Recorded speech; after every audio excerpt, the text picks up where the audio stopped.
Hello and welcome, guys. So I'm just going to show you how I build a campaign from scratch. Now, what am I building and why is this campaign going to work?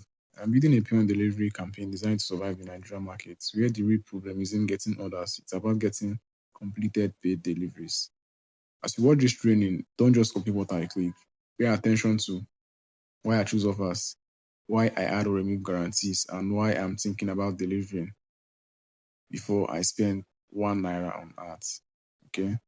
Now, because of this, once you understand what I'm thinking, because once you understand what I'm doing, the thinking and the reasoning behind all this, you can apply this to any product, electronics, fashion, kitchen gadgets, any type of niche. And by the end of this video, you can clearly see how this campaign attracts the right buyers, filters out problems early, and protects your profit before scaling. So let's get into it. Our next focus is now choosing an offer that attracts buyers, not window shoppers. The key thing here is the problems you're trying to solve. If it's not a do or die problem for the target audience, there will be a fall off from the orders you get and products you actually deliver. If the problem that your offer solves or your product solves is not that endearing to your audience, it's not going to make it's not they are quickly going to forget about it. Or as they think about the payment they're going to make, they might just say this is not really important to me. Let me just cut it off and use and do another thing. Okay, because most of these people now are clicking on order now, order now, order now. Facebook shows them a lot of ads.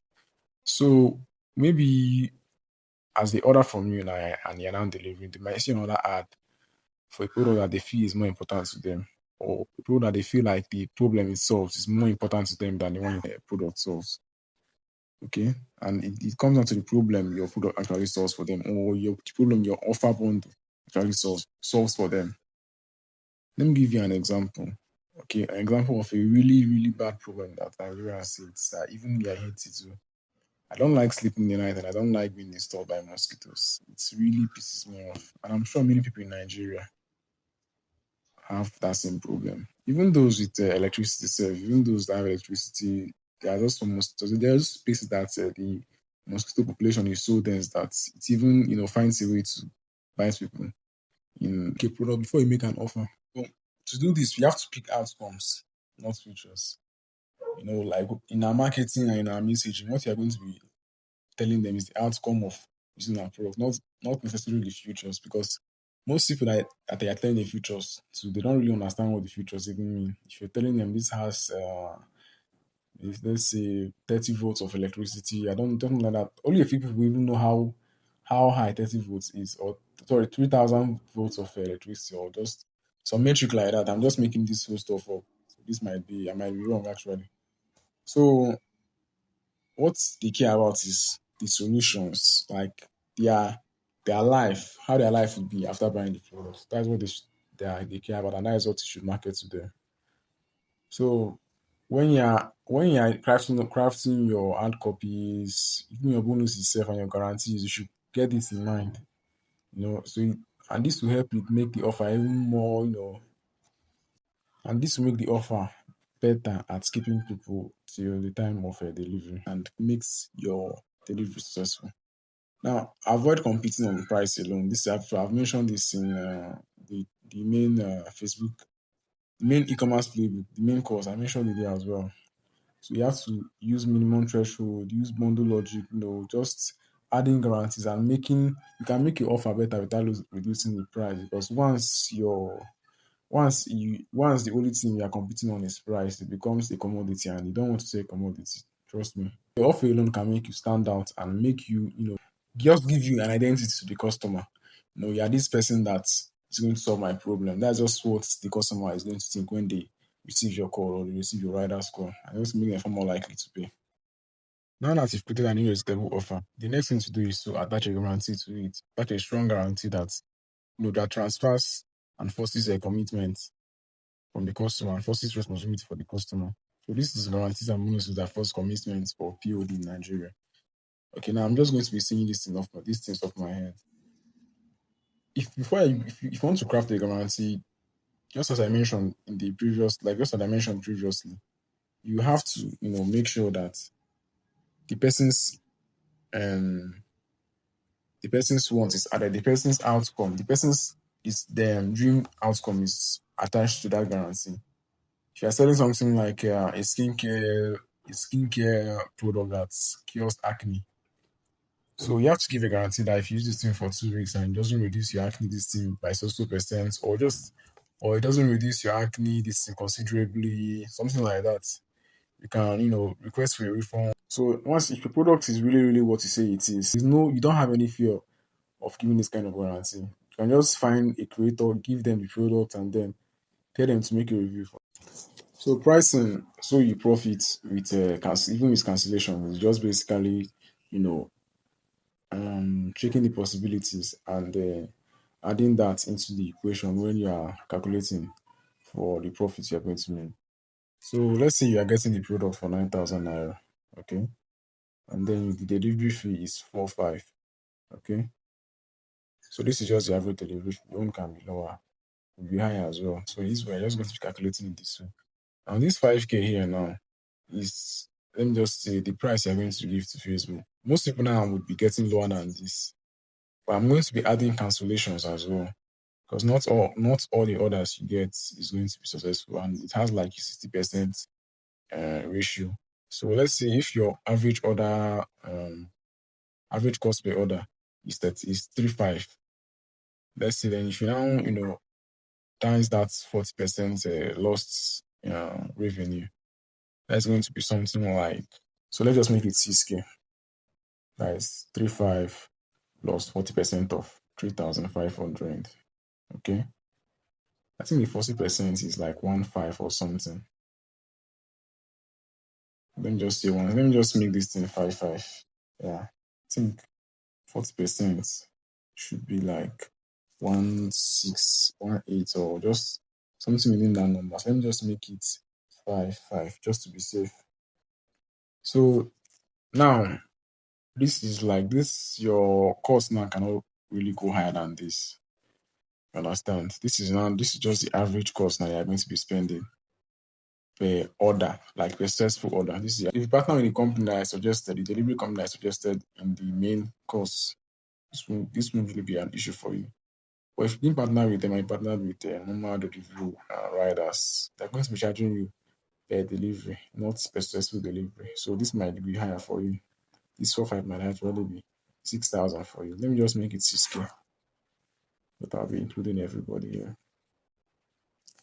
So that is, maybe they are charging 3,000 per delivery, and you're getting that, that's 40% failure rate now. So if it is going to be, let me just say 4,000 per delivery.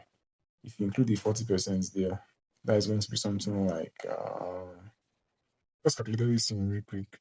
So 1,600, let's start from here. 0.4 times 4,000 is 1,600. 0.4 is 40%. 40% of 4,000 is 1,600.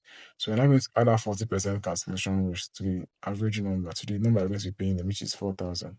Then it's going to be 5,600. So on average, that's if the cancellation rate, if your cancellation rate is 40%, which is like what usually people used to have, they're going to be spending on average for the deliveries, that is 5,600. So 5,600. So now 9,000 plus 5,600 plus 5,500. Uh, that should be 20,100. Let me just be sure. 9,000 plus 5,500.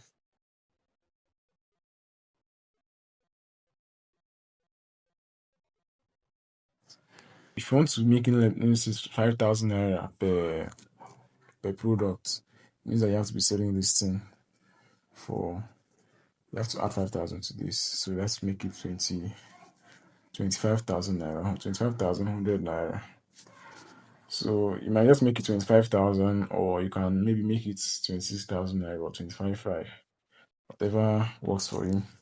I just give it a round number, because if you make this 25,100 naira, people are going to confuse this, because Nigerians, they're just like that. Okay, now writing out copy that filters out price checkers and time wasters automatically. First thing I'm going to say about this is that simply by including the price, the price of the offer, you're going to automatically remove like 80% of the time wasters and people that are just checking for price. You just help them and okay, this is not for me. They'll just keep on going. So that anybody clicking your ad now is someone that is actually okay with the price and maybe wants to buy. So that Facebook will be showing you ads to more of those kind of people. Understand? So this is just one of the ad copies I wrote. Now, if you see how I started with this, I started with your hard-earned money keeps disappearing every time you buy fuel for your generator.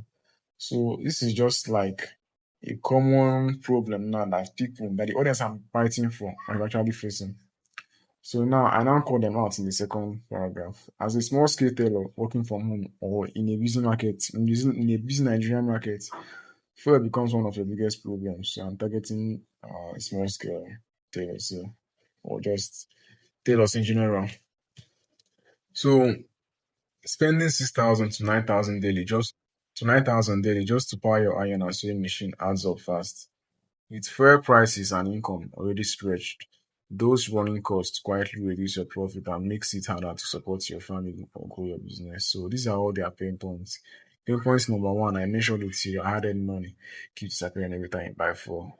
So any person that is buying fuel will actually get interested in this part. Then as I now call them out here, the tailors, the small scale tailor working, then that is when other people now, people that are not my target audience will now log off from here, and only the tailors and people that are kind of are facing this kind of similar problem will now be listening or reading to this and reading this. So then I now mention some of their pain points, spending 9,000 naira daily. Some people are spending more than this, some people are spending slightly less. Then adding an animation just to power your iron and sewing machine, just talking to the audience in part and pointing them out. Then with fair prices rising, this one is a content that almost everybody can resonate with.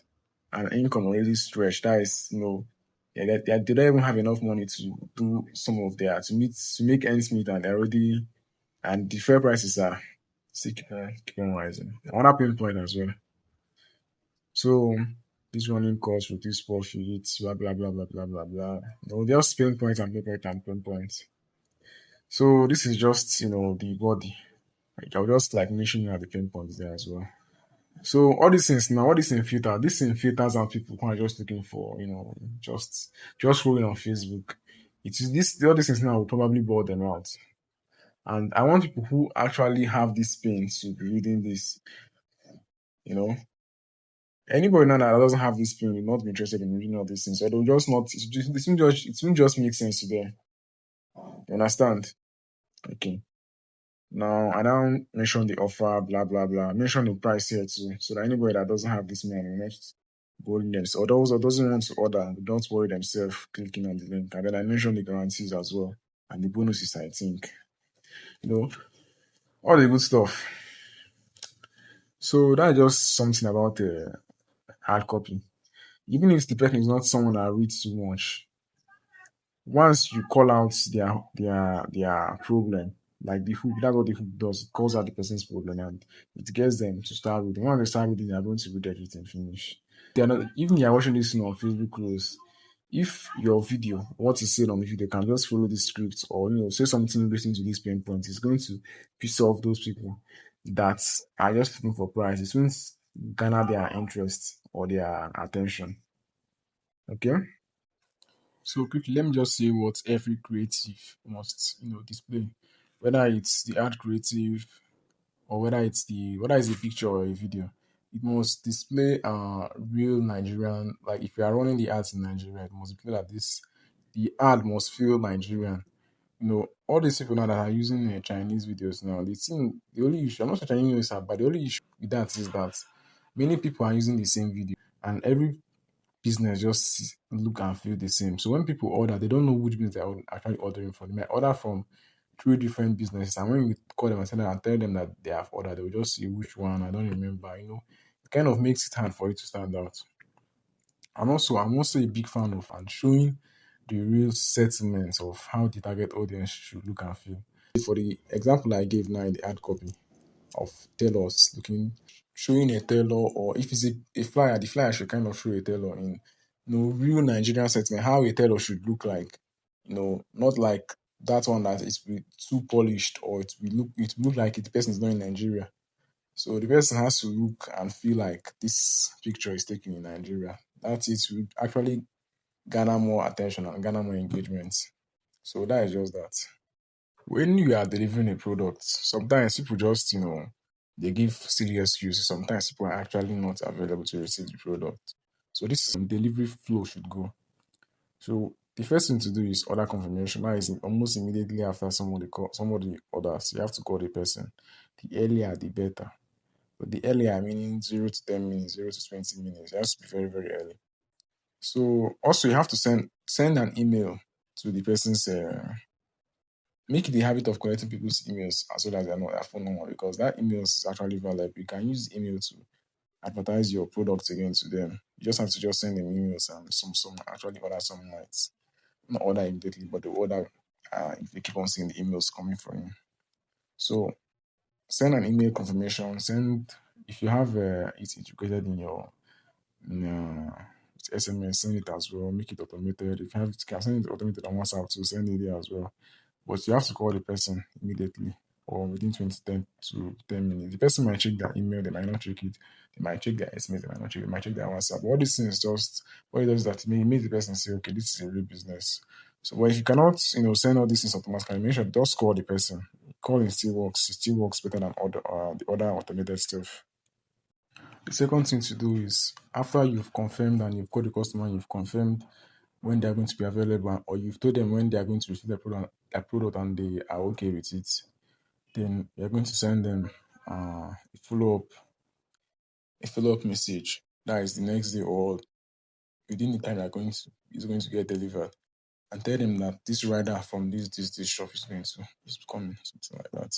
Then within this particular period of time, if you call the person, like that's the first confirmation call, the person didn't pick up, then you can now send them this message of, hey, I want to deliver this thing to you, but you're not around. Remember that this is delivery I'm going to give. So this is the product, this is the offer. Remind them about the offer, because if your offer is good, it might get them to, stop doing the nonsense that they are doing. Or if they actually just miss your call by sheer coincidence, then this would remind them. Or if they are doing it just to be deceptive, it may or may not change their mind. When the rider now goes and tries to deliver, and maybe there was a problem or something like that, then you can now send them this follow up again as well. All these documents, you will already have access to it, so you can just go and go through it yourself. So this is just the flow that you should follow. And if you can make it automated, it'll be very, very, it'll be better. But if it's not automated yet, you can still do it manually and it will still work equally as well. We are to do the audience targeting for the solar iron. This is how I'm going to start. I'm going to go to DeepSeek AI. I'm going to use AI to do this because I don't have time to do this thing manually. Let me just show you how to do it quickly within 10 minutes. I'm going to say, let me just ask it to look through Facebook. Script Facebook. Okay, we can use Twitter anymore. I'm using Facebook here. This thing up. Facebook. Why is this thing stopping? Facebook. And find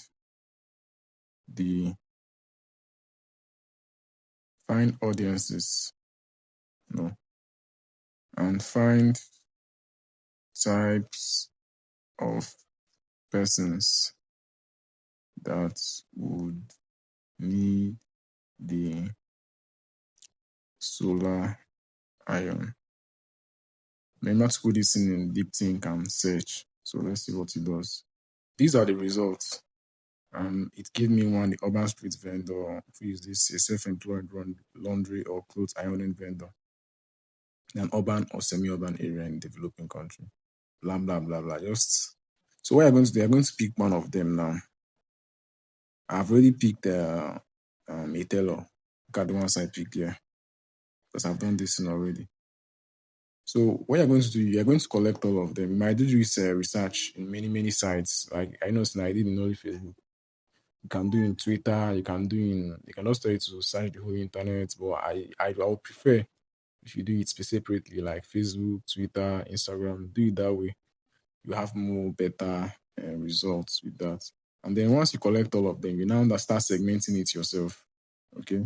So I segmented it this way. I started with people living in areas with unreliable electricity, eco-conscious household, travelers, campers, off-grid, blah, blah, blah. Just listen to them, beginning people who I just don't know how to ionize families with children or anyone with accidents. This one is going to be okay for them.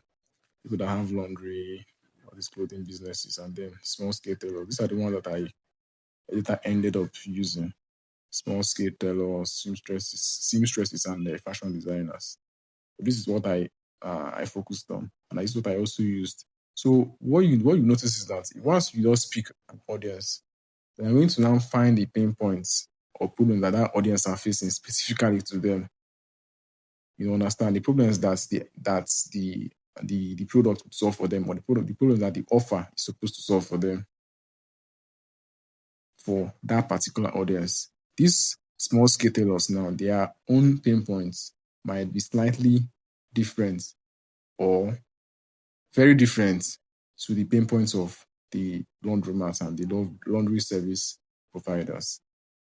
It might be slightly different, it might be similar, it might be the same, but doing it this way means that now, if I'm creating an ad for this, and I'm going to create an ad that will show this teller in the ad copy, show this teller in the ad creative, show this teller in the ad in the video if I use a video. And then I'm going to also target them in the targeting again. So let me now show you now how I can target them as well. Let me just focus on the small scale tailors. Anything I'm doing for this one, I'm going to do it for others as well. So what I advise is that whenever you are starting, just pick one audience that you're going to focus on. And then when you now want to start scaling, you now start adding other audiences. You understand? A product might do bad for one audience that you pick, but it might do very, very well for another audience. So that is the trick to it. Just pick the one that you feel would succeed first so that you don't end up wasting money and then being discouraged to test another audience out.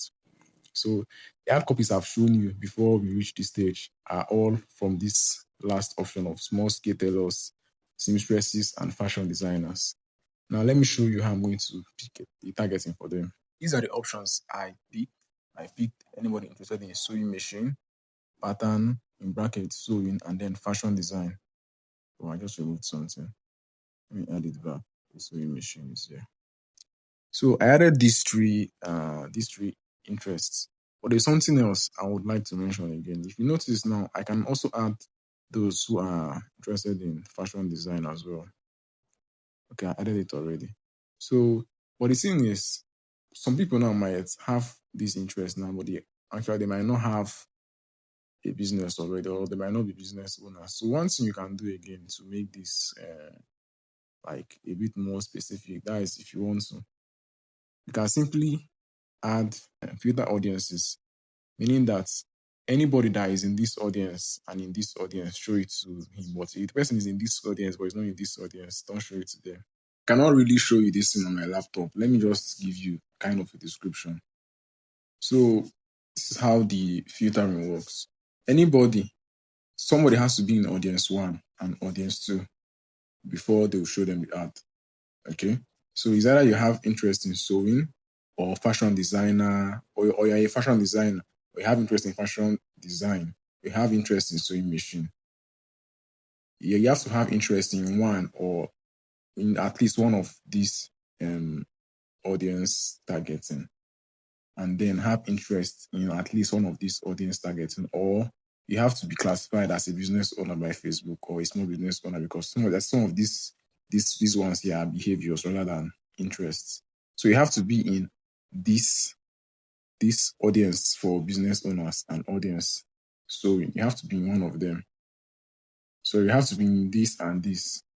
I don't know if you are getting what I'm saying. But if you enter the Facebook interface and you start targeting, you will see an option to filter more or target more, something like that. And then that is where you can add this audience.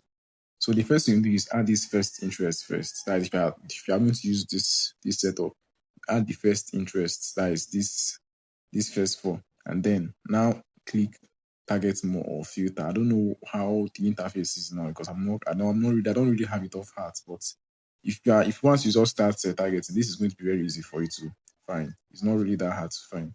Okay. So then once you have started by entering this first four audience, then you now click filter more and then you now add this last two.